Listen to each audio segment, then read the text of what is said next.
அண்ணன் அவர்களுக்கு நன்றி. 2 மணி நேரம் மட்டுமல்ல, குட்டீஸ்க்காக கல்வி விருதுகள் கொடுக்க உலகத்திலேயே 14 மணி நேரம் நின்று கொண்டே இருக்கக்கூடிய ஒரு தலைவர். அந்த தங்கைகளின் அண்ணன், அண்ணன்களின் தம்பி, தலைவர் மட்டுமல்ல, எங்கள் குடும்பத்தின் தலைமை தொண்டர், மாண்புமிகு முதலமைச்சர் அண்ணன் சி ஜோசப் விஜய் அவர்களே, வருக, தலைமை உரை தருக.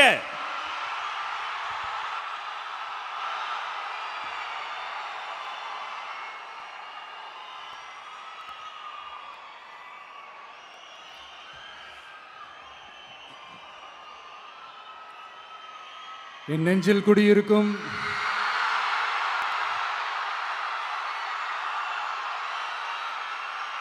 கரூர் சொந்தங்கள், உங்கள் அனைவருக்கும் என்னுடைய வணக்கம்.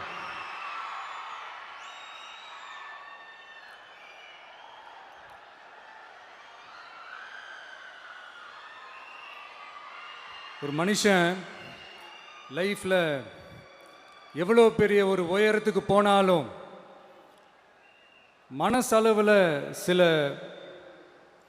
வலிகள், காயங்கள், அதை மறக்க முடியாது இல்லையா? எல்லார் லைஃப்லையும் அப்படி தான், நமக்கும் அப்படி தான்.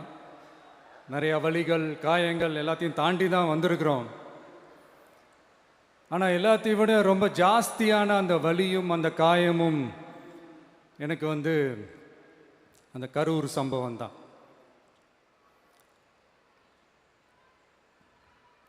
மக்களை சந்திக்கிறதுக்காக, மக்களை சந்திக்கணும், மக்கள் பிரச்சனைகளை எடுத்து பேசணும். அதுக்காக தான் அந்த மக்கள் சந்திப்பு பயணத்தை தொடங்கி திருச்சி, அரியலூர், நாகப்பட்டினம், திருவாரூர், நாமக்கல், கரூர் அப்படின்னு சொல்லிட்டு போயிட்டு இருந்தோம். அரியலூரில் அந்த மீட்டிங் முடிச்சுட்டு பெரம்பலூர் போகிறதுக்கு முன்னாடி அந்த பெரம்பலூர் போலீஸ் எங்களை அலர்ட் பண்ணாங்க. சரிங்க, கூட்டம் கொஞ்சம் ஜாஸ்தியாக இருக்குது, லேட் ஆகிடுச்சு, வராதிங்க அப்படின்ட்டு. So we had no choice. Police சொன்னால் நம்ம அதை ஒபே பண்ணி தானே ஆகணும். அதே நேரத்தில் பெரம்பலூர் மக்களோட அந்த சேஃப்டியும் மைண்டில் எடுத்துக்கிட்டு ஒரு மன வலியோடவே திரும்ப போயிட்டோம். அதுக்கப்புறம் பெரம்பலூர் தொகுதி மக்களுக்கு மன்னிப்பும் கேட்டோம். அதே மாதிரி நாமக்கல் அந்த மீட்டிங் முடிச்சுட்டு கரூர் வரும்போது அந்த கரூர் போலீஸ் எங்களை அலர்ட் பண்ணியிருக்கலாம்ல.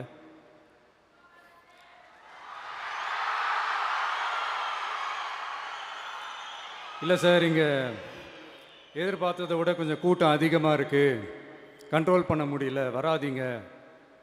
அண்ட் போலீஸ் நினச்சா அவங்க அந்த மீட்டிங்கே கேன்சல் பண்ணலாம். ஏதோ தப்பாக இருக்குது, ஏதோ தப்பாக தோணுது அப்படின்னு நினச்சிட்டாலே they have all the rights to cancel the meeting. எங்ககிட்ட கேட்கணும்லாம் ஒன்றும் அவசியமே கிடையாது. ஆனால் அதையெல்லாம் எதுவுமே செய்யாமல் அந்த ஹைவேல இருந்த அந்த ஸ்பாட்டுக்கு போலீஸே எங்களை உள்ளே கூட்டிகிட்டு வந்து விட்டு அந்த நாடகம்லாம் இருக்கு பாருங்க.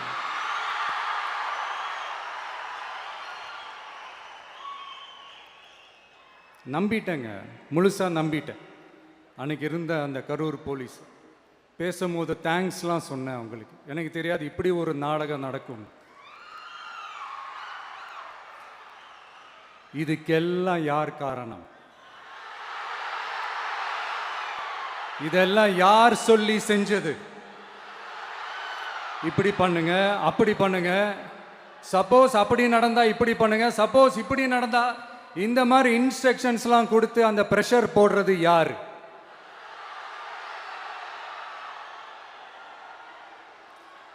அந்த சம்பவத்தில் நம்ம யாரெல்லாம் இழந்திருக்கோம் தெரியுமா?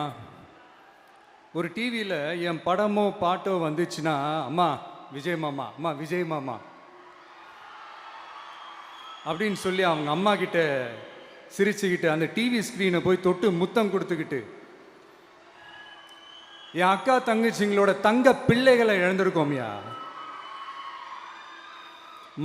மழலை கூட சரியா வராதப்போ ஒரு பேப்பர் மேகசினில் என் ஃபோட்டோவை பார்த்தா அது சிரிச்சுக்கிட்டு அந்த கள்ளங்கபடம் இல்லாத அந்த சிரிப்பு, அந்த கடவுள் மாதிரி இருக்கிற அந்த பச்சை பிள்ளைங்களை இழந்திருக்கோம்யா. என் அக்கா தங்கச்சி அண்ணன் தம்பி குடும்ப உறவுகளை இழந்து அந்த வலியோட இருக்கிற என்ன நீங்க ஏளனமா பேசுறீங்களா? என் மேல பழிய தூக்கி போடுறீங்களா? இப்படி ஒரு சம்பவம் நடந்துருச்சு. இது ஏன், எதனால, அதுக்கான பின்னணி என்னன்ட்டு அந்த வலியோட வீட்டில் உட்கார்ந்துட்டு இருக்கிறேன். ஓடி ஒளிஞ்சிட்டான்னு வர சொல்றீங்களா? வாய் வாயின்னு ஒன்று இருந்தா என்ன வேணாலும் பேசுவீங்களா?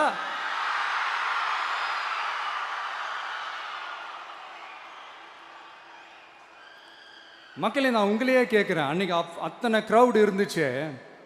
அந்த க்ரௌடுக்கு தகுந்த மாதிரி போலீஸ் பாதுகாப்பு கொடுத்தாங்களா? இந்த இடத்தை எடுத்துக்க சொல்லி நாங்க தான் சொன்னோம்னு ஒரு போலீஸ் ஆபீசர் பேட்டி கொடுக்கிறாரு. அதுக்கு என்ன அர்த்தம்? இவ்வளோ வலி, இவ்வளோ காயங்கள் கொடுத்துட்டு பழியை தூக்கி நம்ம மேல போட்டுட்டு அதுல ஒரு அரசியல் ஆதாயம் தேடுறீங்களேயா? இதுல வாய் கூசாம சட்டசபையில ஸ்டாலின் சார் நம்ம மேல திருப்பி விட்டு அங்க ஒரு அரசியல் செய்றாரு. அதுக்கு என்ன அர்த்தம்? நமக்காக வந்திருக்கிற மக்களை காக்க வைக்கிறதுக்கு நான் ஒன்றும் ஆதாயம் தேடுற அரசியல்வாதியெல்லாம் கிடையாது. மக்களுக்காக அரசியலுக்கு வந்தவன் இந்த விஜய். எனக்காக எல்லாமும் கொடுத்த என் மக்களுக்காக எல்லாத்தையும் விட்டுட்டு மக்களுக்காக மட்டுமே அரசியலுக்கு வந்தவன் இந்த விஜய். அவங்களுக்காக நன்றி கடன் செலுத்துறதுக்காக மட்டுமே அரசியலுக்கு வந்தவன் இந்த விஜய். உங்களுக்கு தான் இந்த விஜயை பத்தி நல்லா தெரியுமே. ஆனா நம்ம எல்லாருக்குமே இத்தனை வலிகள் காயங்கள் கொடுத்தவங்களுக்கு இந்த 2026 தேர்தலில் தக்க பதிலடி கொடுத்துட்டீங்க. ஆனா அது மட்டுமே பத்தாது மக்களே, அது மட்டுமே பத்தாது. காலகாலத்துக்கும் எழுந்திருக்கவே முடியாத அளவுக்கு நிரந்தரமான ஒரு பதிலடியை நீங்க கொடுத்துக்கிட்டே இருக்கணும்.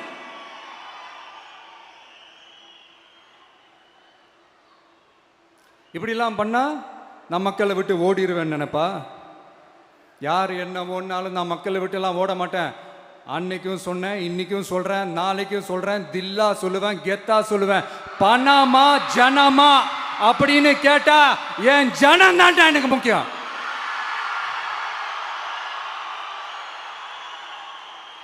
மக்களே, உங்களை விட எனக்கு இந்த காசு பணம் முக்கியமா என்ன? இவ்வளோ குறைகள் நம்ம மேல சொல்றாங்களே, இப்போ நான் சொன்ன மாதிரி அவங்களால ஓப்பனா சொல்ல முடியுமா? அந்த தில்லு இருக்கா, திராணி இருக்கா? ஒரு கிடையாது. ஆனா நம்ம மக்கள் அமைச்சு கொடுத்த நம்ம அரச குறைகள் மட்டும் டிசைனா மாடலா குறைகள் மட்டும் சொல்லுவாங்க. ஒவ்வொரு டிபார்ட்மெண்ட்லயும் அந்த பார்ட்டி ஃபண்ட், அந்த கட்சி நிதின்ற பேர்ல அடிக்கிற கொள்ளையெல்லாம் இந்த தீய சக்தியா இருக்கட்டும், தீந்து போன சக்தியா இருக்கட்டும், ரெண்டு பேரும் மாறி மாறி இதே தான் செஞ்சிட்டு இருக்கிறாங்க. இதுல ஒரு ஹைலைட் காமெடி என்னன்னா, சட்டசபையில் பேசும்போது பார்ட்டி ஃபண்டுன்னு தான் சொன்னேன். அது எந்த பார்ட்டி, என்ன ஃபண்டு, யாரு, என்ன பேரு, எதுவுமே சொல்ல. பார்ட்டி ஃபண்டுன்னு சொன்னவனை எடுத்தாங்க பாருங்க ஒரு ஓட்டம். எனக்கே ஃபர்ஸ்ட் புரியல, ஏன்பா ஓடுறாங்க? அப்படி என்ன நம்ம இப்போ சொல்லிவிட்டோம்? அதான் அந்த குற்றமுள்ள நெஞ்சுக்கு தான் குறுகுறேங்கும். இது எப்படி இருக்கு தெரியுமா? எங்க அப்பா பீரோக்குள்ள இல்லை, எங்க அப்பா பீரோக்குள்ள இல்லை அப்படின்னு சொல்ற மாதிரி. ஐயோ, ஏன் கேட்குறீங்க? இவங்களோட செம்ம கூத்தா இருக்குங்க, செம்ம ஃபன்னா இருக்கு. சென்னையில் ஒரு பாலம் கட்டுறதுக்காக நார்மலாக ஆகிற செலவை விட அதிக செலவில், கிட்டத்தட்ட டபுள் மடங்கு செலவில் ஒரு டெண்டர் ஒன்று விட்டுருக்குறாங்க. அதையெல்லாம் தோண்டி எடுத்து அதெல்லாம் இப்போது கண்டுபிடிச்சி கேன்சல் பண்ணியிருக்கிறோம். இன்னும் எத்தனை கோடி ஊழல், எத்தனை லட்சம் கூடல் தோண்ட வருமோ எங்களுக்கே தெரில. ஒவ்வொரு முகமுடியாக கிழியுது. ஐயோ, இந்த விஜய் ஒவ்வொரு கதையாக எடுத்து வெளியில் விட்டுருவான் போலேன்ட்டு திரும்புகிற பக்கம்லாம் கதறல் கதறல் கதறல். காதலேருந்து ரத்தம் வராத குறை. ஆமாம், இப்படி ஊழல் ஊறி போனவங்க இப்படி தான் இருப்பாங்க. இந்த 50-55 நாட்களில் அங்கே செஞ்ச சில விஷயங்கள்லாம் சட்டசபையிலே எடுத்து சொன்னேன். பட் இங்கே ஒரு சில விஷயங்கள் சொல்லணும்னு நினைக்கிறேன். இந்த மின்சாரத்துறையில் இதுக்கு முன்னாடி போட முடியாமல் இருந்த அந்த பதவி உயர்வை இப்போ தான் எங்களால் போட முடிஞ்சுது. அதுக்காக ஒரு அக்கா அழுதுகிட்டே ஒரு நன்றி சொன்னாங்களே, அதெல்லாம் அவங்க கண்ணில் படாது அந்த வீடியோலாம், குறை சொல்கிறவங்களுக்கு. அடுத்து லஞ்சம்லாம் ஒழிக்க முடியாது, ஊழல்லாம் ஒழிக்க முடியாது, அதெல்லாம் பிளட்டிலேயே ஊறி போய் இருக்கு அப்படின்னு சொன்னவங்க போய் ஒவ்வொரு கவர்மெண்ட் ஆஃபீஸாக பாருங்க, ஒரு பைசா லஞ்சம் இல்லை, ஒரு பைசா ஊழல் இல்லை, வேலையெல்லாம் சும்மா டக்கு டக்கு டக்குன்னு நடக்குது. ஒரு பெரியவர் ஒருத்தர் சொல்றாரு, தம்பி வேலையெல்லாம் நடக்குது, ஆனால் அதையும் தாண்டி எங்களுக்கு மரியாதை கொடுக்குறாங்க தம்பி, உட்கார வச்சுலாம் பேசுகிறாங்க. இதெல்லாம் இதுக்கு முன்னாடி நடந்ததே இல்லை. அவனை போய் பாரு, இவனை போய் பாரு, இந்த ஆஃபீஸரை போய் பாருன்னு சொல்லி அலைய விடுவாங்க. இப்போ லஞ்சம் இல்லை, ஊழல் இல்லை, வேலையெல்லாம் உடனே நடக்குது. மக்கள் அப்படி ஒரு பெருமூச்சு ஒன்று விடுறாங்க. அதை பார்த்து நமக்கு அப்படி ஒரு ஹாப்பினஸ். இதுக்கு மேலே என்ன வேணும்? ஏன் இதெல்லாம் பண்ண முடியாது? மனசுன்னு ஒன்று இருந்தால் பண்ணலாம். இப்போ பண்ணலை. அதே மாதிரி இந்த எல்என்டி நிறுவனத்தோட 18,600 crore 3 திட்டங்கள் அந்த ஒப்பந்தம், அந்த கையெழுத்து போட்டிருக்கிறோம். கிட்டத்தட்ட 8,200 பேருக்கு வேலை வாய்ப்பு. நான் சொல்கிறது அந்த 3 மாவட்டத்தை சேர்ந்தவங்களுக்கே அவ்வளோ வேலை வாய்ப்பு. குறுவை சாகுபடிக்காக 134 கோடியில் அந்த சிறப்பு தொகுப்பு திட்டம் அறிவிச்சிருக்கிறோம் நம்ம விவசாயிகளுக்காக. இப்போவும் சொல்கிறேன், நம்ம விவசாய பெருமக்களே, உங்களோட இந்த அரசு கூடவே நிற்கும். பெண்கள் பாதுகாப்புக்காக சிங்கப்பெண் அதிரடி படை, அது உங்களுக்கு நல்லாவே முன்னாடியே தெரியும். வரப்போகிற அறிஞர் அண்ணா அவர்களுடைய பிறந்த நாளில் உங்கள் அண்ணனுடைய அரசில் தாய் மாமன் தங்க மோதிர திட்டம் அறிவிக்கப்படும். இதெல்லாம் கேட்டாங்களே, வாக்குறுதி கொடுத்தீங்களே, என்னாச்சுன்னு. இந்த தீய சக்தி மாதிரி ரியல் தாய் மாமன்லாம் கிடையாது, ரியல் தாய் மாமன். எப்படி? ரியல் தாய் மாமன்.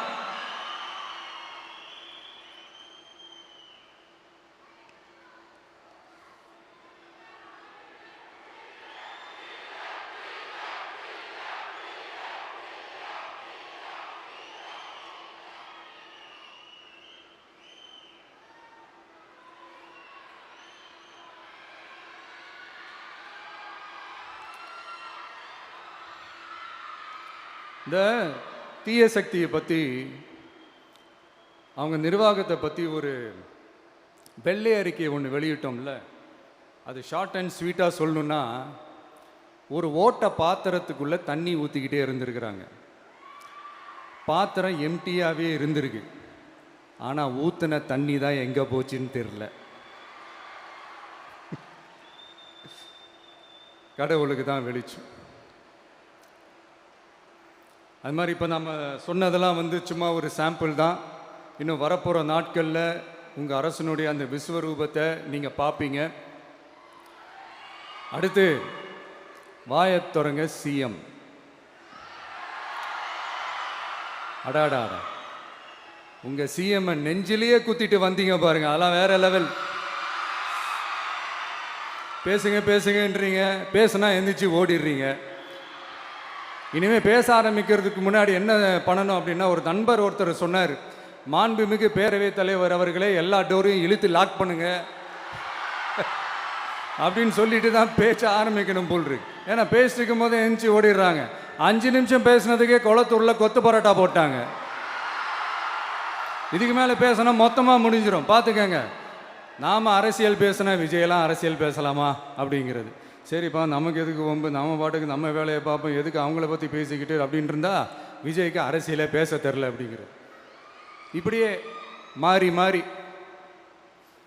மேகதாது அணையை பற்றி என்ன தெரியும், விஜய் அதை பற்றி பேசலை. இப்படி நம்ம அரசியலுக்கு வந்ததுலேருந்தே ஒரு கூட்டம் குறை மேலே குறையா சொல்லிக்கிட்டு, பாட்டு கச்சேரி எங்களுக்கும் பண்ண தெரியும், பண்ணலாமா? இந்த மேகதாது அணை சம்பந்தமான அந்த வழக்கில் தமிழ்நாட்டோட பெட்டிஷனை சுப்ரீம் கோர்ட் எப்போ ரிஜெக்ட் பண்ணுச்சு? அப்போ யார் ஆட்சியில் இருந்தா? ஏன் ஒழுங்காக வாதாடல? நீங்கள் ஒழுங்காக வாதாடி இருந்தீங்கன்னா அதை ரிஜெக்ட் பண்ணியிருக்க மாட்டாங்கல்ல. ஏன் ஸ்டாலின் சார் வேணும்னே விட்டுட்டாரா? ஏன் இப்படிலாம் கேள்வி கேட்கலாமா? இப்படிலாம் கேள்வி கேட்டால் தான் மேகதாது அணையை பற்றி பேசுனதா அர்த்தமா? ஏன் அந்த ஸ்டேட்டு சிஎம் பேசுகிறாரு, நீங்கள் ஏன் பேசலை அப்படின்னா, நம்ம ஸ்டேட்டோட உரிமையை எங்கே நிலைநிறுத்தணுமோ அதுக்காக வேலை பார்க்குறது மட்டும்தான் முக்கியம். சும்மா சவால் விட்டுக்கிட்டு சீண்டி பார், நான் யார் தெரியுமா, தொட்டு பார், இப்படிலாம் பேசிக்கிட்டு இருந்தால் வேலைக்கு ஆகாது. சும்மா பேசி பேசி பிரச்சனையை வளர்த்துக்கிட்டு யார் மேலே அது பழியை தூக்கி போட்டுட்டு அப்புறம் மக்களை அம்போன்னு தெருவில் விட்டுட்டு இப்படி தான் ஒரு அரசியல் பண்ணணும்னா அந்த அரசியல் நமக்கு தேவையும் இல்லை, அதை நம்ம செய்யவும் போகிறதில்ல. Talk less work more mode தான், அதுதான் நம்ம பாலிசியே. அதனால தான் சட்டசபையில் அந்த அரசினர் தீர்மானம்னு சொல்லி ஒன்று கொண்டு வந்தோம்.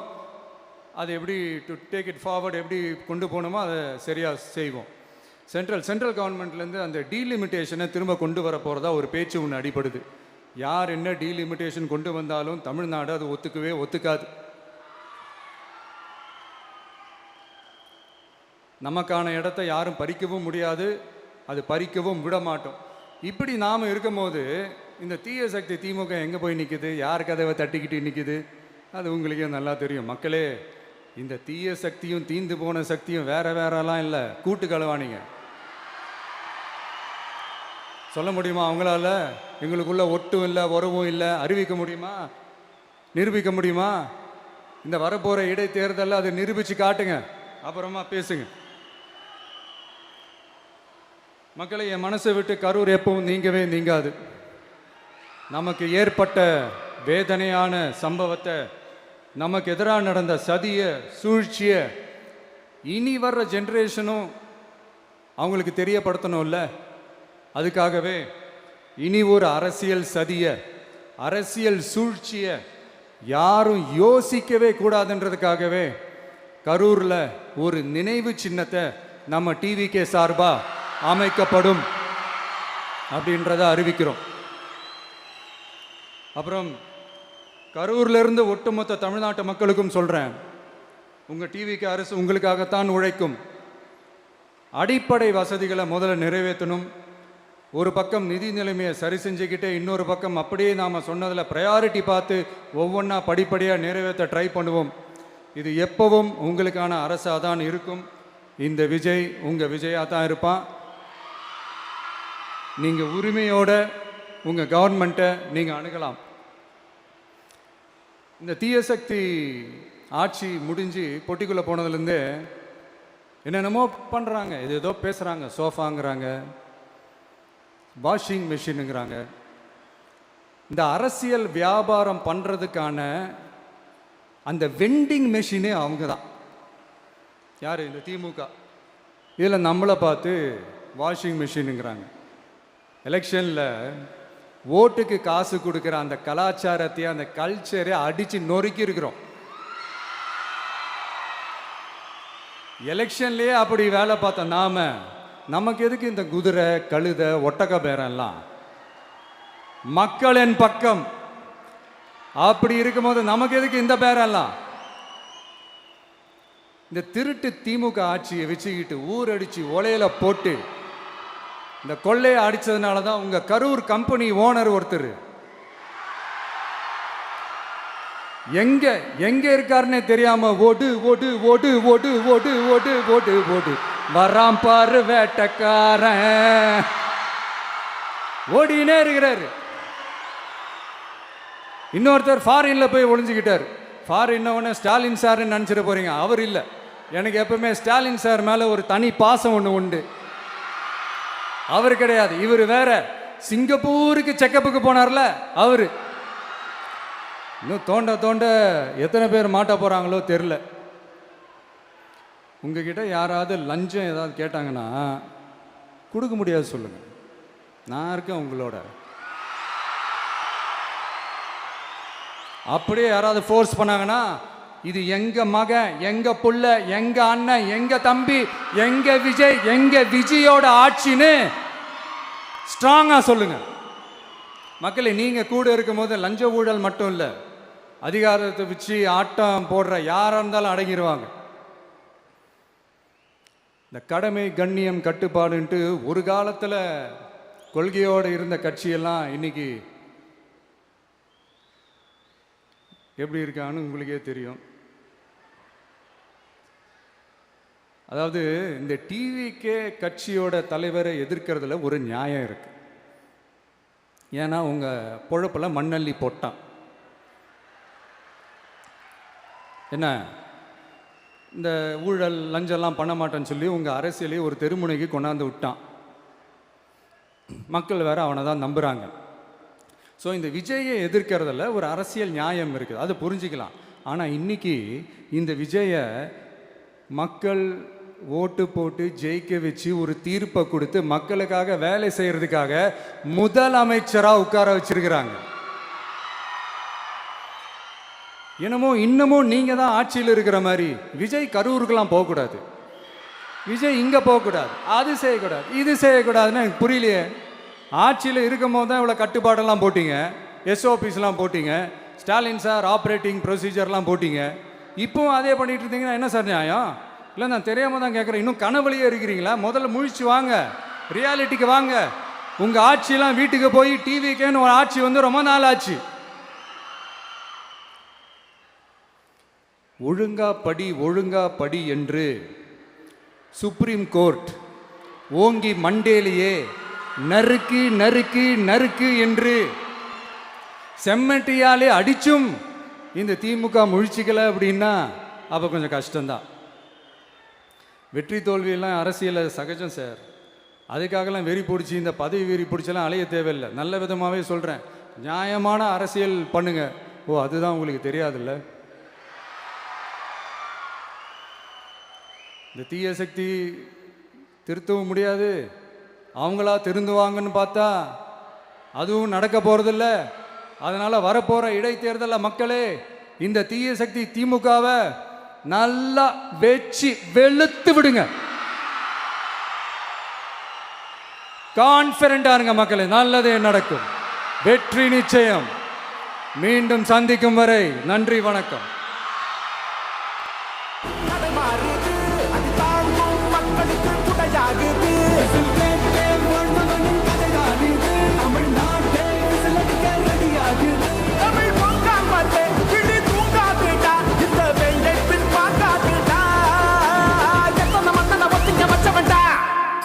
நான் தன்னந்தனியாளு, நீ நம்ம பாரு.